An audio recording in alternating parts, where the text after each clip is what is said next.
Hello everyone, তোমরা সবাই কেমন আছো? আশা করছি তোমরা সবাই খুব ভালো আছো। তো আজকে আমি মর্নিং ব্রেকফাস্টে ডিম টোস্ট আর লিকার চা বানিয়েছিলাম, তাই ভাবলাম তোমাদের সাথে ছোট্ট ভিডিওটি শেয়ার করি।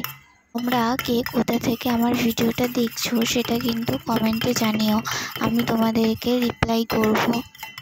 দেখো, আমি একটা ডিম ফাটিয়ে নিচ্ছি একটু নুন দিয়ে। তারপর আমি একটু বাটার কেটে নিচ্ছি। আমি কিন্তু বাটার দিয়েই করব। বাটার দিয়ে করলে হেলদি ব্রেকফাস্ট হয়ে যাবে না, সেই জন্য বাটার দিয়েই করি আমি। তারপর বাটারটা প্যানের উপর দিয়ে নেব ভালো করে। তারপরে ডিমটা আমি ছেড়ে দেব।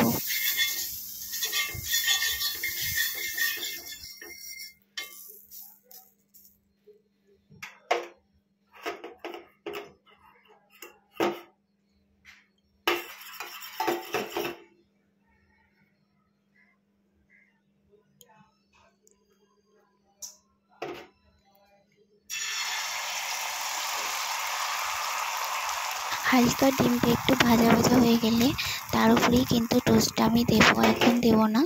তো দেখো, পাশে কিন্তু আমি চাও বসিয়ে দিয়েছি। আজকে যেহেতু দুধ ছিল না, তাই লিকার চাই খেলাম। ডিমটা কিন্তু হালকা ফ্রাই হয়ে গেছে, এর উপরে টোস্টটা দিয়ে নিচ্ছি। এবারে আমি আরও একটু বাটার দিয়ে নেব। বাটারটা না দিলে না সেরকম একটা টেস্ট লাগে না, সেই জন্য বাটারটা একটু বেশি বেশি করে দিতে হবে, তাহলেই টেস্টি লাগবে। দেখো, বাটার এপাশে ওপাশে লাগিয়ে নিচ্ছি।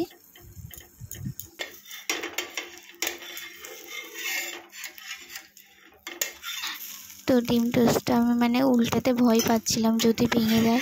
ভেঙে গেলে না আমার বর খুব চিল্লায়, বলে হ্যাঁ তুমি ভাজতে পারো না ঠিক করে।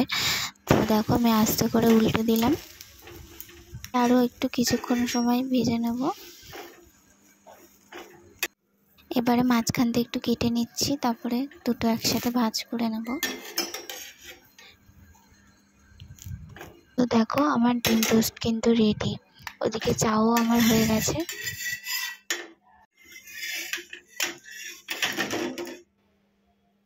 তো প্লেটে আমি তুলে নিচ্ছি।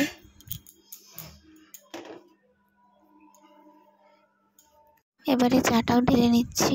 চাটা কিন্তু অনেকক্ষণই হয়ে গেছে, একটু ঠান্ডা ঠান্ডা হয়ে গেছিলো। আমার বর যেহেতু গরম চা খেতে পারে না।